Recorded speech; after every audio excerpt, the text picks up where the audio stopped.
Hello guys, welcome back to my channel. अगर आपको मेरी वीडियोस पसंद आ रहे हैं तो प्लीज़ मेरे चैनल को लाइक, शेयर एंड सब्सक्राइब जरूर कीजिए और नीचे दी गई ईमेल आईडी पे आप मुझे अपनी स्टोरी भी शेयर कर सकते हैं।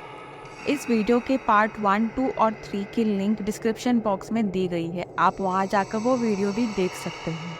उस औरत की मौत के बाद अब किसी शक की गुंजाइश ही नहीं रह गई थी कि यह सब दुर्जन की दुष्ट रूह का ही किया धरा है। हर आंख में एक खौफ सा था। पूरे गांव वाले बहुत डरे हुए थे। प्रोफेसर ने अब दुर्जन के घर जाने का निश्चय किया क्योंकि उनका मानना था कि वहीं से ही दुर्जन के खात्मे का कोई उपाय मिलेगा। मुझे भी उनके इस फैसले में उनका साथ देना ही था। हमारे इस कदम पर मेरे नौकर श्याम और गांव के बहुत से लोगों ने हमें समझाने की कोशिश की, क्योंकि उसके घर में घुसने का मतलब था अपनी मौत को दावत देना। मगर इसके अलावा अब कोई चारा भी नहीं बचा था। लगभग दोपहर के 12 बजने वाले थे। प्रोफेसर ने सारी तैयारी कर ली थी। उन्होंने ऐसे ऐसे सामान लिया था जिसे आमतौर पर तांत्रिक और बाबा लोग रखते हैं। कुछ समय बाद हम दोनों वहां से बाहर निकलने लगे। तभी एक जानी पहचानी सी आवाज़ हम दोनों के कानों में पड़ी। ठहरो, तुम दोनों मिलकर भी उसका सामना नहीं कर पाओगे। वहां पर तुम्हें मेरी ज़रूरत पड़ेगी। सामने आती हुई औरत ने हमसे ये सब बोला। हमने देखा तो वो कोई और नहीं, दुर्जन की माँ ही थी। उनके वहां आने पर हम दोनों कुछ हैरान हुए, क्योंकि हमें यकीन ही नहीं था कि वो इस मामले में हमारी कोई सहायता करेंगी। मगर यही सच था, वह हमारी मदद के लिए वहाँ पर आई थी। मगर वह हमारी क्या मदद करेंगी और कितनी मदद कर सकती थी, ये अभी हमें नहीं पता। ना इसके बारे में अभी कुछ कहा जा सकता था। प्रोफेसर साहब ने थोड़ी देर कुछ सोचा और फिर बोला कि ठीक है, आप भी हमारे साथ जा सकती हैं। मगर उससे पहले वो दूर जाके फ़ोन पर किसी से बात करने में व्यस्त हो गए।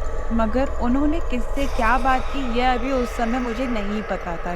मगर इतना ज़रूर जान गया था कि अब दुर्जन से आर पार की लड़ाई का समय आ चुका है। दोपहर के लगभग 1 बज रहे थे जब हम दुर्जन के उस मकान की तरफ चल पड़े।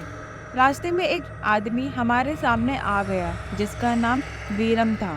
उसने कहा, आप लोग इस गांव के लिए इतना कुछ कर रहे हैं तो हमारा भी कुछ फर्ज बनता है। मैं भी आप लोगों का साथ दूंगा और आपकी सहायता करूंगा। मुझे भी अपने साथ ले चलिए। उसके इतने आग्रह करने से हम में से कोई भी उसे मना नहीं कर पाया, इसलिए उसे भी अपने साथ शामिल कर लिया था।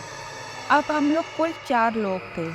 दुर्जन के घर के अंदर जाने से पहले प्रोफेसर साहब ने सबको एक जगह रोक लिया और कहा, मेरी इजाज़त के बिना कोई भी चीज़ को मत छूना और जो कुछ अजीब सा नज़र आए तो उस पर विश्वास नहीं करना। ऐसे ही बहुत सी बातें उन्होंने हमें समझाई और हम मकान के अंदर चले गए। वह घर काफ़ी बड़ा और टूटा फूटा था, जिसके आंगन में एक सूखा पेड़ था और कहते हैं कि सूखा पेड़ घर के लिए बहुत अशुभ समझा जाता है। चारों ओर झाड़ उगे हुए थे, यहाँ तक कि मकान की दीवारों और छतों पर भी। दरवाजा को धकेलकर सभी अंदर घुस गए। दिन का समय होते हुए भी अंदर बहुत अंधेरा फैला हुआ था, जिसे टॉर्च जलाकर कुछ कम करने की कोशिश की गई। घर में एक अजीब सा सन्नाटा फैला हुआ था। काफी देर तलाशी लेने के बाद भी प्रोफेसर साहब को कुछ नहीं मिला। वो घर को देखने के बाद ऐसा लग रहा था कि जैसे यहाँ पे सिर्फ एक शैतान ही रह सकता है, कोई आम इंसान नहीं रहता था। तब उन्होंने दुर्जन की माँ की ओर देखा और कहा, आप काफी समय तक यहाँ रही हैं, क्या आप हमें वो जगह दिखाएंगी जहाँ दुर्जन शैतान की पूजा करता था? उसकी माँ सहमति से सिर हिलाती है और अपनी लाठी को टेकते हुए एक तरफ चल पड़ती है। मेरी और प्रोफेसर साहब के साथ साथ वह युवक भी उस अम्मा के पीछे चल पड़ा। थोड़ी देर चलने के बाद हम जिस कमरे में पहुंचे वो कमरा बहुत ही बड़ा था, जिसके एक कोने में बहुत बड़ी मूर्ति रखी हुई थी। अम्मा ने उस मूर्ति की तरफ देखा और कहा, इस मूर्ति को यहाँ से उठाओ। प्रोफेसर ने युवक की तरफ इशारा करते हुए मूर्ति हटाने के लिए कहा। युवक मूर्ति हटा देता है। मूर्ति बहुत वजनदार थी, वो कम से कम 4-5 फीट की थी। मूर्ति के हटने पर सबकी नजर एक काले कपड़े पर पड़ी जो दरवाजे के पीछे लगा हुआ था। अम्मा ने आगे बढ़ते हुए उस कपड़े को पकड़ा और खींच लिया। उस कपड़े के हटते ही उस जगह पर कोई गुप्त रास्ता नजर आने लगा था।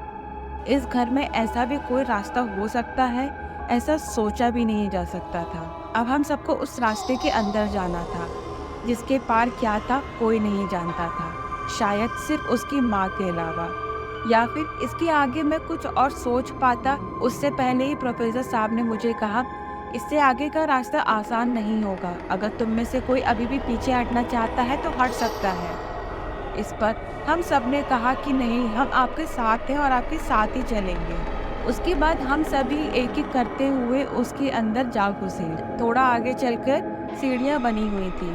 करीब 2 मिनट तक सीढ़ियाँ उतरने के बाद हम जिस जगह पर पहुँचे वह किसी तहखाने जैसी थी। दीवारों पर मशालें टंगी हुई थी जिन्हें हमने आग जलाकर रोशन कर दिया।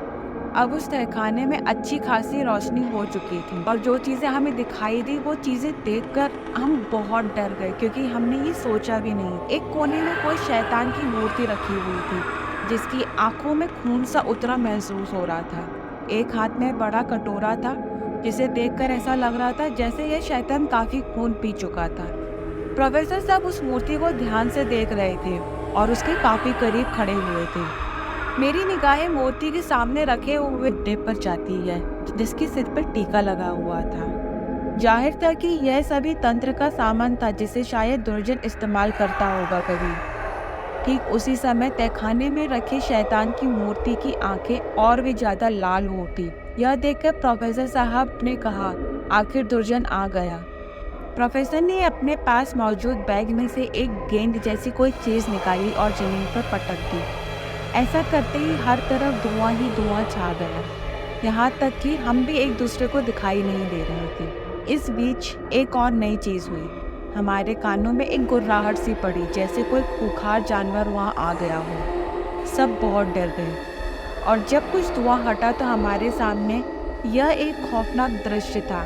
तो नौजवान युवक हमारे साथ था, उसके मुंह से वह गुर्राहट निकल रही थी और वह किसी जानवर के जैसे अपने हाथ और पैर को जमीन से टिकाए हुए हम सबको घूर रहा था। उसे देखकर लग रहा था जैसे वह खुद को किसी हमले के लिए तैयार कर रहा हो। प्रोफेसर ने जैसी एक चीज बोली, इस पर शैतान ने कब्जा कर लिया है। अब यह हम सबके खून का प्यासा है, खुद को इसके हमले से बचा कर रखें।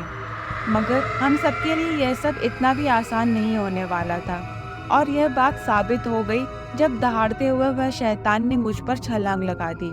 मगर मेरे और मौत के बीच प्रोफेसर ढाल बनकर खड़े हुए थे। मेरे सामने आते हुए अपने हाथ में रखी हुई एक चीज को उन्होंने शैतान के सामने कर दिया।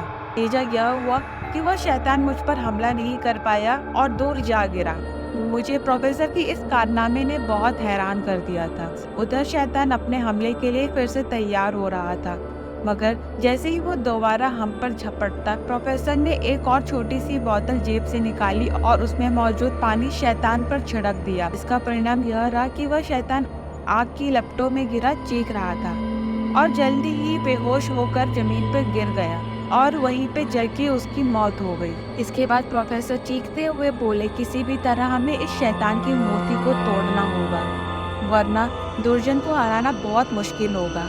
इस पर मैंने चारों तरफ निगाहें दौड़ाई और मैंने देखा मूर्ति के ठीक पीछे दुर्जन के बेटे की बॉडी रखी हुई थी। अभी मुझे ये समझ में नहीं आ रहा था कि वो जिंदा है कि मर गया है, क्योंकि उसके हाथ पांव बंधे हुए थे और मुंह भी बंधा हुआ था। अभी मेरा पूरा ध्यान सिर्फ उस मूर्ति को तोड़ने में लगा हुआ था। मुझे कोने में रखी हुई एक लोहे की छड़ दिखी जिसे मैंने उठाया और मूर्ति की तरफ भागने लगा, मगर मैं शैतानी मूर्ति तक नहीं पहुंच पाया। अगले ही पल मुझे बहुत आश्चर्य हुआ, क्योंकि मेरे और मूर्ति के बीच एक औरत आके खड़ी हो गई। वह कोई और नहीं, दुर्जन की माँ थी, जो यहाँ हमारे मददगार के रूप में साथ आई थी। उसके इस रूप को देखकर प्रोफेसर साहब भी हक्के बक्के रह गए और उसी पर गुड़िया की भयानक हंसी से सारा माहौल तनावपूर्ण हो उठा। खूब हंसने के बाद गुआ गुर्राई, मेरे दुर्जन का अस्तित्व मिटाने का ख्वाब देखने वालों, तुम खुद ही मिट जाओगे। यहाँ आकर जो भूल तुमने की है उसकी कीमत तुम्हें अपनी जान देकर चुकानी होगी। इस रहस्य ने तो जैसे हमारा पूरा दिमाग ही घुमा कर रख दिया था। किसे मालूम था कि उसकी माँ हमारी मददगार नहीं बल्कि हमारी जान की प्यासी होगी। अभी हम इस सदमे से उभर ही नहीं पाए थे कि तहखाने में एक आकृति उभरने लगी। वह दुर्जन की रूह थी।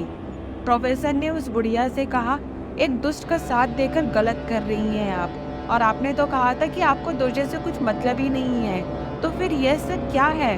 मैं अपने दुर्जन से कभी दूर हो ही नहीं थी। मैंने झूठ कहा था कि दुर्जन ने मुझे घर से बाहर निकाल दिया। वह तो उसकी मासूम बीवी थी, जिसके कारण मैंने घर को छोड़ दिया, क्योंकि उसे पता चल चुका था कि मैं और दुर्जन दोनों शैतान के पुजारी हैं। तब मुझे उसके सामने इस घर को छोड़ने का नाटक करना पड़ा। मगर सच यह है कि हम माँ बेटे दोनों मिलकर शैतान की पूजा करते थे और यह सब हमारे हिसाब से चल रहा था। मगर उस दुर्जन के बेटे ने उसे मार डाला। मगर इससे पहले कि उसका अंतिम संस्कार होता, मैंने सबकी नज़रों से बचकर उसके ऊपर तंत्र मंत्र किया ताकि उसकी रूह को यहीं रोक सकूं, और इसमें मैं कामयाब भी रही। मेरा दुर्जन यही है और मैं गांव वालों की नज़रों में बस एक लाचार गुड़िया बनकर रह गई थी जो गांव के बाहर रहती थी। और मैं गांव वालों की नज़रों में बस एक लाचार गुड़िया बनकर रह गई थी जो गांव के बाहर रहती थी। दुर्जन ने जितने लोगों को भी मारा है उसमें मेरा भी पूरा सहयोग था। तुम्हें क्या मिला यह सब करके? तुम्हारी जहरीली सोच के कारण तुम्हारे परिवार का खात्मा हो गया। बहुत से लोग मारे गए गांव के। अपने सफेद बालों को बिखराते हुए जहरीले स्वर में बोली, शैतान के पुजारी का कोई परिवार नहीं होता, उसके लिए सब कुछ शैतान के चरणों में अर्पित होता है। और रही बात कि मुझे क्या मिला, तो सुनो, मुझे सुकून मिला, क्योंकि जो गांव वाले मुझे डायन कहते थे, आज सभी वो भय से थर थर कांप रहे हैं।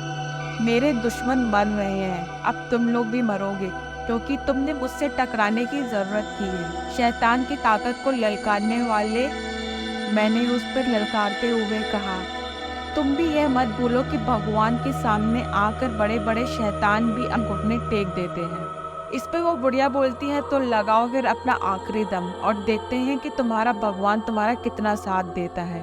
यह कहते हुए वह दुर्जन की ओर देखकर चिल्लाई, दुर्जन, चढ़ा दो इन दोनों की बलि शैतान के देवता को।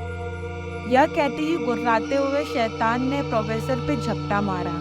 मगर प्रोफेसर भी कोई साधारण चीज नहीं थे जिनको इतनी आसानी से हरा दिया जाए।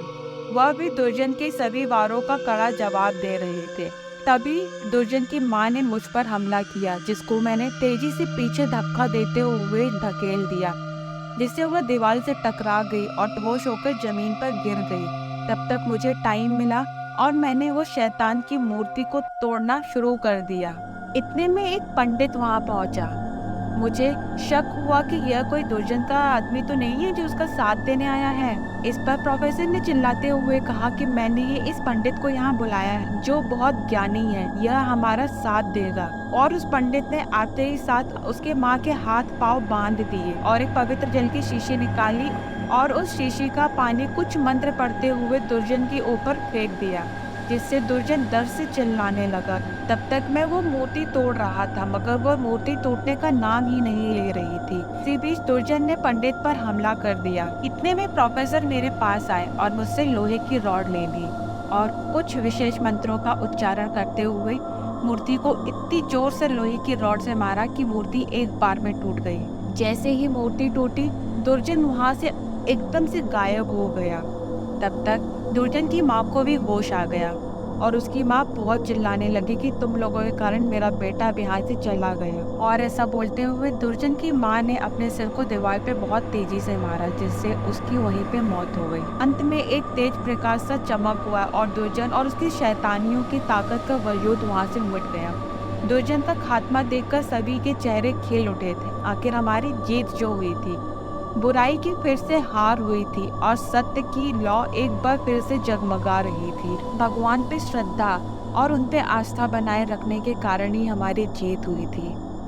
हम दुर्जन के बेटे को भी अपने साथ ले गए और उसे उसके मामा के यहाँ पे भेज दिया गया था।